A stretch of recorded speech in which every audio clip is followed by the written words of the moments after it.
तो वो कोर्ट के आदेश पे कराया गया, चलो जी ठीक है। दूसरी बार जो है डीएम ने आदेश दिया सर्वे का, तो वो क्यों दिया उन्होंने? ये पहली बात तो ये जो सर्वे की जो मंशा है वो एकेडमिक रिसर्च के लिए वो जाके नहीं कर रहे हैं। पर इन लोगों का क्या सिस्टम है, अभी संभल में आप देख लो, सर्वे करने गए थे, नॉर्मली अधिकारी सारे के सारे गए थे, नॉर्मली सर्वे करने गए थे, ठीक है, तोड़ने फोड़ने तो गए नहीं थे। उनके ऊपर पत्थरबाजी क्यों शुरू हुई? कितने वहाँ पे 21 सारे के सारे 21 पुलिस वाले घायल कर दिए गए, उनके बीवी बच्चों का कोई ख्याल नहीं, कुछ नहीं, ठीक है। आप लोग ये चीज़ एक्सेप्ट करना कब कोशिश शुरू करोगे कि छोटे छोटे जो मुसलमानों के बच्चे हैं, ठीक है, उनको गंदी तरीके से मौलाना भड़काते हैं। उन मौलानाओं को समझाना चाहिए जो कि छोटे छोटे बच्चों को भड़का के, आप बताओ वहाँ पे कितने छोटे छोटे बच्चे थे पत्थर मारने वाले। वही तो इस्लामिक रेडिकलाइजेशन अगर बढ़ रहा है तो क्यों नहीं सरकार क्यों नहीं उस पर वो कर रही है? मैं तो कह रहा हूँ उसको सख्ती से निपटा जाए। था सर कि अगर कोई सर्वे करने या कुछ भी करने आता है या फिर कोई एक नारे लगाने भी आता है ना, तो वहाँ पे पत्थरबाजी की जाएगी। ये सब जो चल रहा है, संभल ले लीजिए, अभी ख्वाजा शरीफ में सर्वे की डिमांड जो है अदालत ने स्वीकार कर ली है, ये सब क्या चल रहा है? देखिए, मैं कानून का पक्ष पहले बताना चाहूँगा। कानून का पक्ष ये है, आप अयोध्या जजमेंट अगर आप पढ़ते हैं तो उसमें स्पष्ट रूप से ये लिखा हुआ है कि इस जजमेंट के बाद किसी भी तरह के मंदिर, मस्जिद या धार्मिक स्थल के जितने भी विवाद हैं उनको एंटरटेन नहीं किया जाएगा, ऐसा अयोध्या जजमेंट में है। नंबर एक बात। दूसरी बात है हमारा place of worship act. Place of worship act के तहत भी 15 अगस्त 1947 को कट ऑफ डेट डाल दी गई है कि उसके बाद कोई भी हमें जो है विवाद को, किसी भी तरह के विवाद को हवा नहीं दी जाएगी। और तीसरी एक और बड़ी बात मैं बताता हूँ, मोन्यूमेंट एक्ट भी है भारत का, उसमें कोई 400 या पता नहीं शायद 500 साल बाद कोई इमारत होती है तो वो राष्ट्रीय धरोहर घोषित हो जाती है, चाहे उसका धार्मिक जो उसका नेचर कुछ भी हो। तो जब कानून हमारे पास है तो मेरा ये मानना है, तो इस तरह के मुद्दे क्यों उठ रहे हैं? अब ये कानून का पक्ष है। और अब रही बात संभल हिंसा की, संभल में जो हिंसा हुई है वो हिंसा बड़ी दुर्भाग्यपूर्ण है। और वहाँ पर जैसे पुलिस थी तो पुलिस से जो है वो दूसरी बार जो पहली बार जो जब सर्वे कराया गया तो वो कोर्ट के आदेश पे कराया गया, चलो जी ठीक है। दूसरी बार जो है डीएम ने आदेश दिया सर्वे का, तो वो क्यों दिया उन्होंने? जब एक बार सर्वे हो चुका था तो दोबारा सर्वे देने की क्या उनको आवश्यकता आन पड़ी थी? और उसके बाद सर्वे कराने से दिक्कत है? बिल्कुल बिल्कुल। क्यों? क्योंकि कानून आप देखिए, कानून ये कहता है, ये मेरे ख्याल से जितना मैंने कानून पढ़ा है उसके हिसाब से जस्टिस DY चंद्रचूड़ ने एक तरह से एक फ्लड गेट ओपन कर दिया है कि ज्ञानवापी मॉस्क के अंदर सर्वे कराने का जो निर्णय था उसके बाद से ये फ्लड गेट ओपन हो गया है। तो मेरा ये मानना है कि हमें इस तरह के जो मुद्दे हैं, मंदिर मस्जिद, तो कानून के दायरे में ही हो रहा है ना सर्वे भी, तो कानून के दायरे के बाहर तो नहीं हो रहा है। अगर कोई अदालत स्वीकार कर रही है सर्वे की डिमांड को तो वही कानून के दायरे में रहकर कर रही है, क्योंकि अदालत से बेहतर तो कोई कानून नहीं चाहता।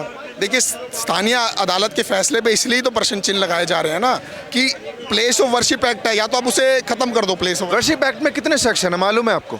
नहीं, पूरा मुझे नहीं पता है, पर उसका जो मुख्य जो जिस्ट है वो यही है। उसमें सेक्शन C ये भी कहता है अगर किसी चीज़ की जांच बिना तोड़ फोड़ के हो रही है तो ये वर्शिप एक्ट का उल्लंघन नहीं है।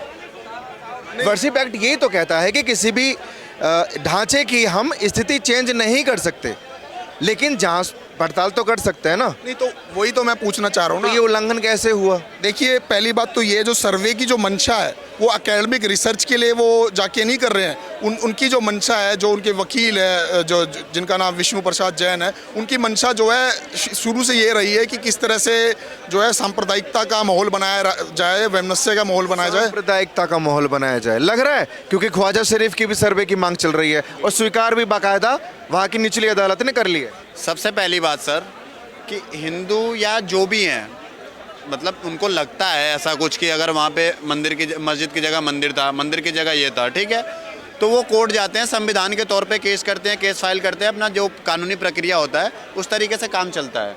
पर इन लोगों का क्या सिस्टम है, अभी संभल में आप देख लो, सर्वे करने गए थे, नॉर्मली अधिकारी सारे के सारे गए थे, नॉर्मली सर्वे करने गए थे, ठीक है, तोड़ने फोड़ने तो गए नहीं थे। उनके ऊपर पत्थरबाजी क्यों शुरू हुई? संविधान का कोई वो नहीं, संविधान का पूरा उल्लंघन। कितने वहाँ पे 21 सारे के सारे 21 पुलिस वाले घायल कर दिए गए, उनके बीवी बच्चों का कोई ख्याल नहीं, कुछ नहीं। मतलब मैं सर से ये पूछना चाहूँगा, जो वहाँ पे घटना हुई है, क्या वहाँ पे पुलिस वाले सिर्फ इसलिए भर्ती होते हैं कि लोगों के पत्थर खा सकें, लोगों से उनकी जाने जा सके, उनके परिवार का कोई मोल नहीं है? और जो 5 लोग मरे हैं, जो कि इल्ज़ाम थोपा जा रहा है सीधे तौर पे कि पुलिस की गोली से मरे हैं, पुलिस वालों ने मारा है, पहली बात सर वो पुलिस की गोली से नहीं मरे हैं, ठीक है, वो वहाँ पे गोली चली दंगे में, उससे मरे हैं। ये चीज़ मेडिकल में ऑलरेडी प्रूफ हो चुका है, ठीक है। तो इस चीज़ को पहले आप लोग वो कहना बंद करिए कि पुलिस की गोली से मरे हैं, ठीक है, क्योंकि ये वहाँ के सीईओ का प्रॉपर बयान है। बड़ी अच्छी बात, एक सेकंड, बड़ी अच्छी बात इन्होंने बोली कि आप जो कानून का जिक्र कर रहे थे, क्या वो सिर्फ प्रशासन के लिए, अदालतों के लिए ही है? ये जो पत्थरबाजी करते हैं, ये जो कानून को हाथ में लेकर पुलिस पर पथराव करते हैं, उनको जान से मारने की कोशिश करते, क्या कानून उनके लिए नहीं है? देखिए, हिंसा का तो किसी रूप में समर्थन नहीं किया जा सकता, हम हिंसा के साथ नहीं है, पर जिस तरह से क्रोनोलॉजी जो मीडिया में अब आ रही है, जो घटनाक्रम हमने देखा कि पहली बार जब हुआ तो कोर्ट के आदेश से हुआ, ठीक है। दूसरी बार जब सर्वे कराने गए तो डीएम के आदेश पे हुआ, तो डीएम को क्या आवश्यकता आन पड़ी थी कि उन्होंने दूसरी बार सर्वे चलिए ठीक है, आपने दोबारा आप सर्वे करने गए। हालांकि ये वाला जो पूरा मुद्दा है, इसको आज सुप्रीम कोर्ट ने इस पे सर्वे पे ही 8 जनवरी तक रोक लगा दी है कि भाई ये जो है प्लेस ऑफ वर्शिप एक्ट के तहत इसमें अभी इस पे हम आगे सर्वे की इजाज़त नहीं देंगे। पर चलो संभल हिंसा की बात करते हैं, अब केवल हिंसा की बात करूंगा मैं, सर्वे तो एक अलग चीज़ है।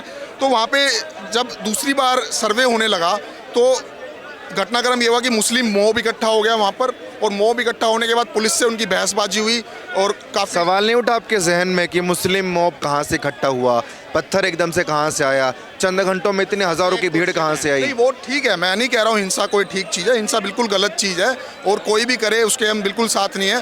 पर वहाँ पे जब मॉब इकट्ठा होता है और पुलिस वहाँ पे पुलिस ये भी सुनने में आया कि पुलिस की उनसे बहसबाजी या गाली गलौच हुआ है, और उसके बाद पुलिस ने लाठीचार्ज कराया, और लाठीचार्ज के बाद फिर ये घटनाक्रम बता रहा हूँ, फिर उसके बाद पत्थरबाजी हुई है, और पत्थरबाजी के बाद फिर हिंसा हुई है। तो मेरा प्रश्न पूछा जाएगा योगी आदित्यनाथ जी से कि भाई आप अपने आप को दंगा मुक्त राज्य का आप तमगा पहनते थे, अब वो पहली चीज़, इसको दंगा का नाम मत दीजिए, ये दंगा नहीं है। ये अगर पुलिस पर कोई पथराव करता है और पुलिस रिप्लाई में लाठी चार्ज करे तो ये दंगा नहीं है। दंगा वो होता है जो मुजफ्फरनगर में 2013 पे हुआ था।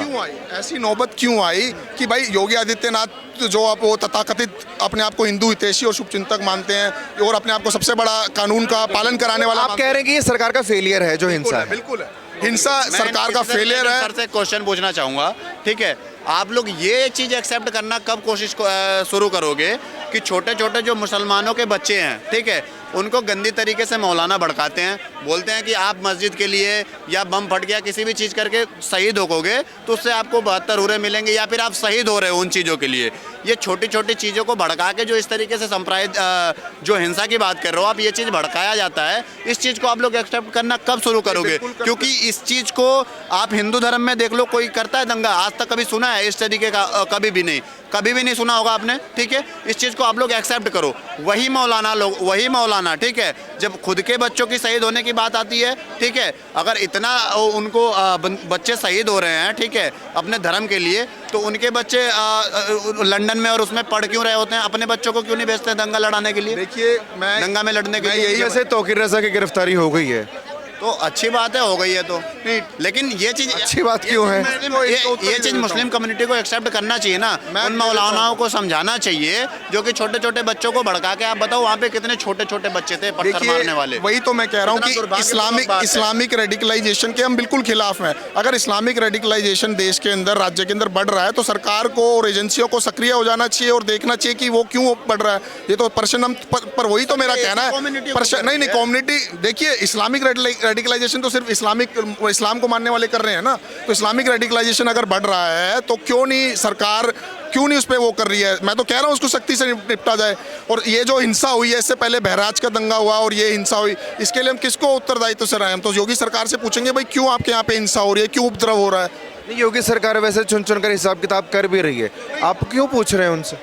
सर आप अब क्या चाहते हैं, हम जवाहरलाल नेहरू से जाके पूछें? प्रश्न तो उनसे ही पूछा जाएगा ना जी, जो सत्ताधारी पार्टी है, जो सत्ता के अंदर। लेकिन आप ये प्रश्न बिल्कुल अभी भी नहीं पूछ रहे हैं कि वहाँ पत्थर क्यों आया, वहाँ हज़ारों की भीड़ क्यों इकट्ठा हुई, क्यों सर्वे में टांग अड़ाई गई, ये सवाल तो नहीं पूछ रहे हैं ये आप। मेरा ये कहना है, जो दूसरी बार जो सर्वे का दिया गया वो डीएम के आदेश पे दिया गया, जो मेरे ख्याल से आनंद फानन में लिया गया फैसला था, और जिसका मैं समर्थन नहीं करता हूं, क्योंकि पुलिस की पहली बात तो पूरी तैयारी नहीं थी, क्योंकि इतने पत्थर वहाँ जमा हुए हैं, आप बता रहे हो जिस तरीके से, इतना बंदोबस्त था और इतनी वो था, तो वहाँ पे पूरी तैयारी क्यों नहीं करी पुलिस ने, क्यों वहाँ पे पूरी तरीके से? भैया, पुलिस को ये थोड़ी पता था कि वहाँ पे हमारे जाते ही पता सर्वे होना करने चाहिए था, पत्थरबाजी सर। शुरू हो पता होना जाएगा। चाहिए था। वहाँ पे पूरी की पूरी पता प्लानिंग होना चल रही चाहिए था, है, होना चाहिए था वो पता। पूरा प्री प्लान था सर, कि अगर कोई सर्वे करने या कुछ भी करने आता है या तो फिर ये कोई एक नारे लगाने भी पुलिस आता है की ना, mistake है, तो वहाँ पे intelligence- पत्थरबाजी की जाएगी। पुलिस की intelligence की mistake क्योंकि है आप ये। ये बताओ, वहाँ पे जब पत्थर इकट्ठे किए ना, कम से कम दो ट्रॉली हुए थे और 5000 लोगों की भीड़ थी, 1-2 लोगों की भीड़ नहीं थी। आप यहाँ पे चिल्ला के बुला लो किसी लोग को, 100 लोग नहीं इकट्ठा होंगे, वहाँ तो 5000 की भीड़ थी।